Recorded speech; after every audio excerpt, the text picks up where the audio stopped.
Mr Speaker, I draw your attention to the state of undress of the member. Resume your seat. Resume your seat. This must be serious. This guy just interrupted someone while they were talking in Parliament. What state of undress could he possibly be complaining about? Oh, it's just a member not wearing a tie. But this isn't the only time the coalition has made a fuss over clothes. Tie. Wear ties. By wearing this suit. For a dare. Happy to take any other questions about t-shirts you might have. So what are the dress rules in Parliament? In the House of Representatives, there's a book called Practice, and that sets out how procedures apply to the chamber. The section on dress code isn't prescriptive. I should mention first that the standard of dress for members in the chamber is a matter for the individual judgment of each member, although ultimate discretion rests with the Speaker, as you know. Previous Speakers have indicated that members should dress in a formal manner in keeping with business and professional standards. The guidance restricts things like sportswear and clothes with printed slogans, but the general theme is that it's up to each member to dress appropriately. And times have changed. Ties are not the requirement they used to be. In all cases though, the Speaker has ultimate discretion, and old mate here, Nationals member Pat Conahan, got shut down pretty quick.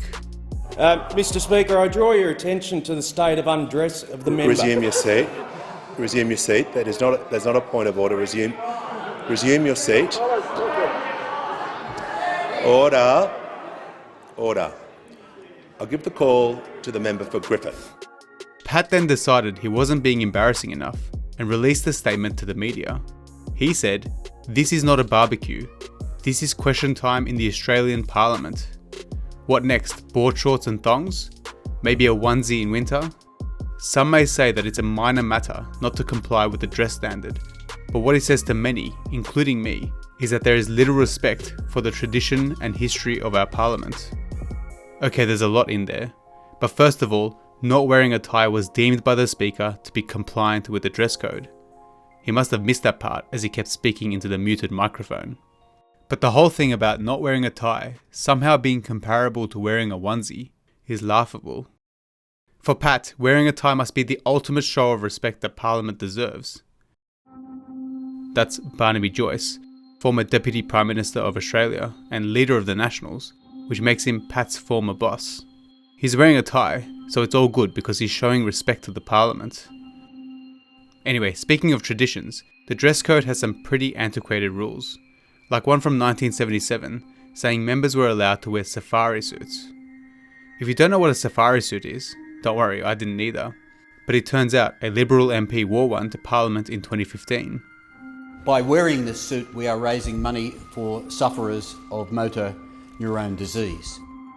And speaking of fundraising, here's Susan Lee, Deputy Leader of the Liberal Party, rocking up to Parliament dressed as Tina Turner as a dare for charity. And yes, this is for a dare for a very worthwhile cause. First, let me introduce my alter ego, Tina Lena Turner. I checked and I couldn't find an angry statement issued by Pat about this one. For the record, I don't see any issues with these examples. It shouldn't matter what someone wears to Parliament, but the coalition has this way of trying to make it a big deal when it suits them. More recently, in the Senate, you had this line of questioning from Liberal Senator Sarah Henderson. This is during what's called Senate estimates, which is valuable time to question how a government department is performing and hold them to account. Now, I hope you don't think I'm impertinent in asking this question, but I'm just interested in, I notice you don't wear a tie to estimates. Is there any particular dress code that applies to the department? No. No, so it's quite... I ask people to use their skill and judgment. I noticed Mr Windeyer always wears a tie. I was just interested in whether there's any... and I'm not being rude. No, that's fine. I'm just interested because obviously there is dress code in the Parliament and I was just interested in whether you have any sort of particular dress code in your department. No, there's no formal dress code for the department. I was sitting in the other committee of Senate estimates yesterday with Senator Canavan was not wearing a tie for a period of time, so does Pocock. So yep. The witness was right about that. As Senate estimates days before, National Senator Matt Canavan was for some portions not wearing a tie. Remember, here is a direct colleague of the guy that was equating not wearing a tie to wearing a onesie. Anyway, Senator Henderson wasn't done, coming back with more important questions. And again, I don't mean any disrespect, Mr. Betts, in asking this question, but there has been a bit of controversy over your attire. Senator Henderson, can I just ask you to sort of give us a bit of a sense of the relevance here? Just in relation to the departmental dress code and standards within the department, Chair. If you could just stay on track, that would be. Yeah, no, I'm very on track appreciated. and also within the standing orders. Mr. Betts, your attire when you presented at a supply chain summit in Brisbane, the T-shirt that you wore has received a bit of media coverage. You may have commented on this. I'm not sure that you have, so apologies if you have. Commented on other T-shirts. Are you able to perhaps enlighten us to whether you think that sort of attire is appropriate? So I think the T-shirt you're referring to had an image of the highly respected late Supreme Court judge from the USA, Ruth Bader Ginsburg. Yep. So I think that's an explanation, isn't it? A very well-respected figure internationally who sadly passed away a few years ago. And I like wearing T-shirts with lawyers on them. So you're not wearing T-shirts with? Lawyers on them. With lawyers? I don't. I mean, I'm not sure quite where you're going with the questioning, but yes, it was Ruth Bader Ginsburg.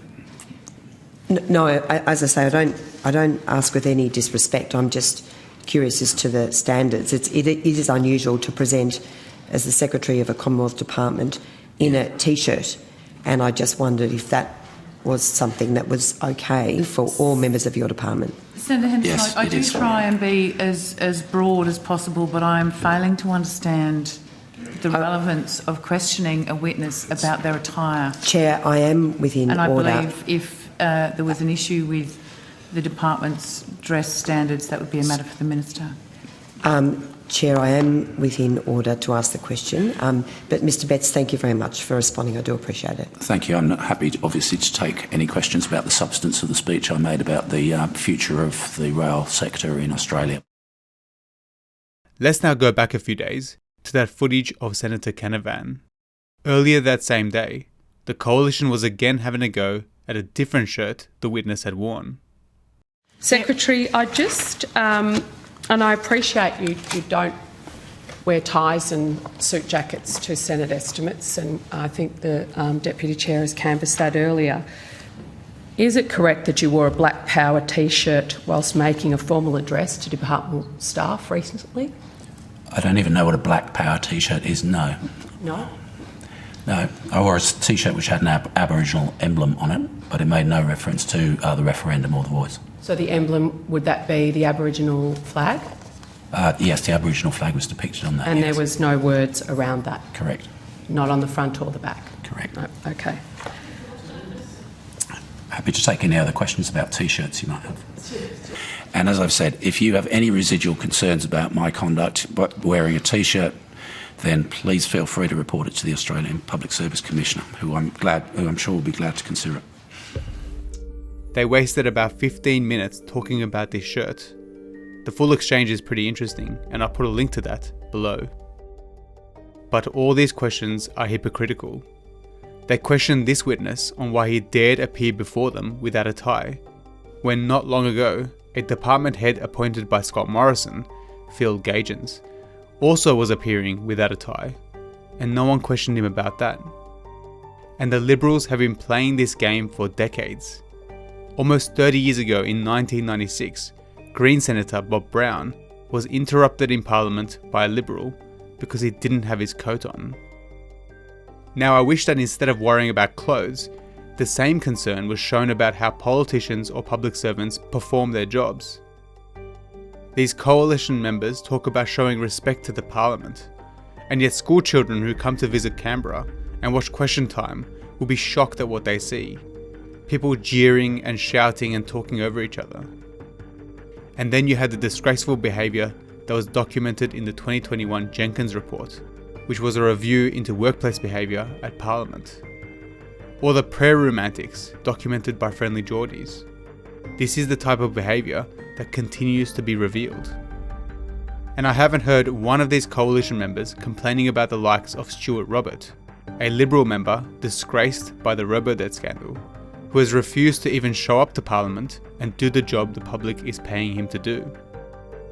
Stuart Robert is currently Shadow Assistant Treasurer and Shadow Minister for Financial Services, and yet he's been missing since before the latest budget was handed down. Maybe coming into work is more important than wearing a tie. If you want to see another bunch of coalition clowns trying to make a big deal out of nothing, check out this video here.